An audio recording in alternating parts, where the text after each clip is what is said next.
Tesla has slashed the price of its top end cars and given the Model 3 a revamp. Here's what we know. The Model 3 is Tesla's mass market sedan. The long expected unveiling of the new Model 3 comes as the company seeks to boost sales and remain competitive in China's ever expanding EV market. 안녕하세요. 테슬라의 단기간 고통은 3분기 어닝이 조금 안 좋을 거라는 점인데요. 하지만 올해 장기간 하반기 끝까지 본다라면 사이버트럭 출시와 200만 대 달성이 결국에는 수익권으로 가져다 주지 않을까요? 현재 테슬라 주주분들이 원하는 그림은 과연 무엇일까요? 무엇보다도 $400를 올해 찍는 것을 가장 원하실 텐데요. 올해 180만 대 달성 이거 예상치를 초과하는 200만 대 달성이 가장 중요할 거라고 보여집니다. 그렇다면 테슬라가 180만 대가 아닌 200만 대를 과연 달성할 수 있을까요? 현재 가능할 거라는 신호들이 조금씩 나오고 있는데요. 유럽 쪽에서 테슬라의 판매를 보시죠. 1월부터 8월까지 독일, 프랑스, 영국, 노르웨이 전년도 대비 최소 50%에서 100% 이상으로 올랐고요. 특히나 네덜란드, 덴마크는 무려 790%,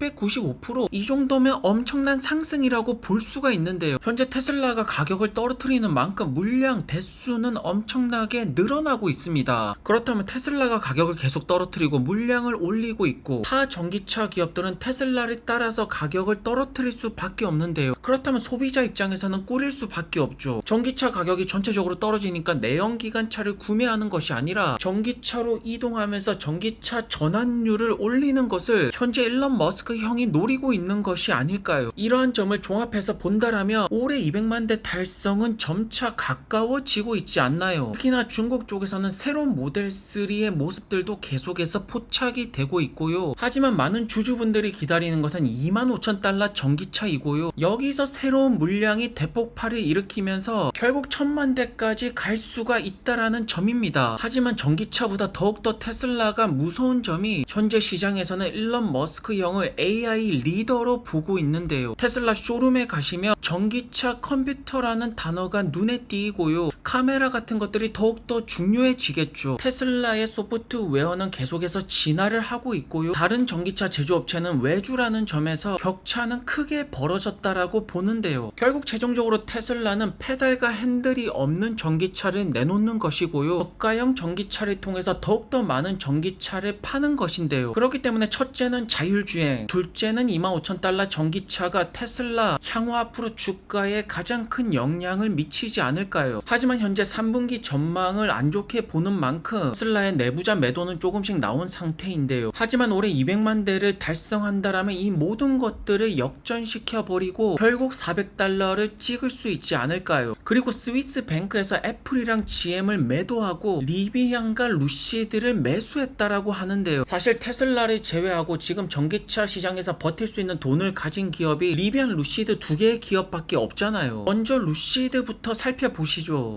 And we're not going to do the whole car. All we're going to do is powertrain. So the battery, the electric motors, the inverter, the differential, the gearbox, all that stuff. We're going to analyze that.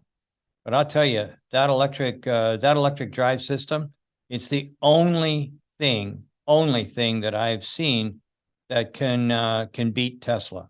확실하게 루시드의 전기차 기술력이 엄청나게 뛰어난데요. 기관들의 물량도 슬슬 들어오곤 있지만 주가는 그야말로 현재 저점을 형성하고 있습니다. 그래서 전체적인 루시드의 차트를 보시면 $60 고점, 저게 기술적인 밸류에이션을 높게 평가를 하고 찍었던 점인데 결국 $30가 깨지고 $20가 깨지고 현재 $10까지 깨진 상태. 그렇다면 루시드의 차트는 왜 계속 이렇게 떨어지기만 했을까요? 기술력에 대한 평가는 높지만 판매 대수가 받쳐주지 않기 때문인데요. 그렇기 때문에 근본적으로 주가가 올라가려면 하반기 때 판매 대수가 올라가야지 주가가 올라갈 수가 있습니다. 현재 루시드 입장에서 가장 중요한 두 가지는 첫 번째는 가격이고 두 번째는 주행거리인데요. 가격은 떨어뜨리고 주행거리에 대한 효율성 수치를 높이는 것이 앞으로 루시드 주가에 엄청난 영향을 끼칠 텐데요. 그렇다면 곧 있으면 출시가 되는 사파이어, 그야말로 엄청난 최고 속도와 제로백을 보여주는데 현재 벤츠 가치 대비 루시드가 부족한 것이 무엇일까요? 여기 보이시는 루시드 에어 사파이어 3억이면 굉장히 고가의 차량인데요. 가격에 비해 내부 인테리어가 기존 럭셔리 기업들보다는 약간 미흡한 것이 사실이죠. 하지만 이 모든 것을 뒤엎을 것이 결국 빅테크 기업들과 소프트웨어 파트너십이 될 것이고요. 그리고 사우디를 비롯한 중동 시장에서 루시드 에어 판매 상승을 기대를 해볼 수가 있을 텐데요. 하지만 현재 루시드의 실적이 잘 나오지 않는 만큼 일런형의 말은 맞다니까요. 실적을 잘 내고 돈을 많이 받아가는 것이 맞습니다. 그리고 11월 달에 루시드의 주가를 올릴 수가 있는 것이 그래비티의 공개인데요. 이때의 상승이 유지가 되려면 반드시 올해 목표치 10,000대에 가까워지는 숫자가 나오는 것이 가장 중요해 보이고요. 그리고 리비안의 차트를 보시면 사실 작년부터 그렇게 큰 변화는 없어 보이는데요. 다만 최근에 2분기 어닝 발표 이후에 엄청난 주가 상승이 나왔고요. 그 말은 즉 3분기 어닝 때도 좋은 숫자가 나온다라면 하반기 때 충분히 $40를 찍을 수 있지 않을까요? 숫자가 잘 나오면 반드시 주가 상승은 이루어지게 되어 있습니다. 현재 리비안 같은 경우는 계속해서 스케일 부분을 증명해내고 있고요. 특히나 최근에 기존 레거시 업들 노조 문제들이 심각한데요. 이러한 부분에서 테슬라, 리비안, 루시드와 같이 순수 전기차 기업들이 어느 정도의 혜택을 가져가지 않을까요? 결국 올해 리비안이 $40를 찍을 수 있냐 없냐가 가장 큰 많은 주주분들의 관심사가 될 것인데요. 하지만 그것보다 중요한 것이 있다라면 결국 2025년에 EPS 플러스 흑자가 가능할 것일까? 지금처럼 판매 대수가 계속 우상향 차트만 나와준다라면 충분히 빠른 흑자 전환이 가능해지지 않을까요? 리비안의 주가가 매력적인 것은 매출은 계속해서 올라가고 있는데 주가 같은 경우에는 굉장히 많이 떨어진 상태죠. 그리고 리비안의 CFO 같은 경우에는 원자재 가격 하락으로 수익성이 개선이 될 수가 있다. 결국 이 말은 흑자 전환 시기가 점차 빨라지고 있다라는 현재 뉴스라고 볼 수가 있고요. 그렇기 때문에 여전히 리비안을 불리시로 볼 수가 있는 것이 수많은 월가 애널리스트들의 예상치를 비트를 계속해서 치고 있잖아요. 이러한 숫자를 보고 스위스 뱅크 같은 기업들이 리비안이 승리를 할 수 있다라고 생각을 하는 것이고요. 리비안 차량 지금 딜리버리 엄청나게 되고 있습니다. 전기차 스타트업 중에서 가장 빠르고요. 그래서 올해 하반기 때 실적만 미끄러지지 않는다라면 $40는 충분히 가능해 보이고요. 하지만 리비안 역시나 궁극적으로 가야 될 길은 첫 번째는 저가형, 두 번째는 충전소, 세 번째는 자율주행이 있는데요. 우선 저가형으로 들어가야지 대량 생산에 성공하면서 테슬라와 같은 멋진 상승이 나올 것이고요. 충전소 같은 경우는 현재 계속해서 깔고 있죠. 마지막으로 자율주행 같은 경우에는 리비안 역시나 빅테크 기업과 파트너십으로 가지 않을까요? 여전히 언론 매체를 살펴보시면 전기차 시대는 오지 않았다. 전기차는 이래서 안 된다. 충전도 그렇고 인프라도 아직까지 충분하지 않고 메인스트림에서는 여전히 내연기관차를 선호해 보이는데요. 하지만 스마트폰이 처음 나왔을 때도 이런 이야기들은 계속해서 나왔었고요. 결국 전기차가 미래라는 전제는 변함이 없습니다. 점차 전기차 가격은 떨어지고 있고요. 수많은 대중들이 점차 손쉽게 접근을 할 수가 있는 가격으로 다가오고 있는데요. 그렇기 때문에 전기차는 포트폴리오에서 반드시 가지고 가야 된다라고 생각을 하고요. 오늘도 좋은 하루 되시고요. 안녕히 들어가세요.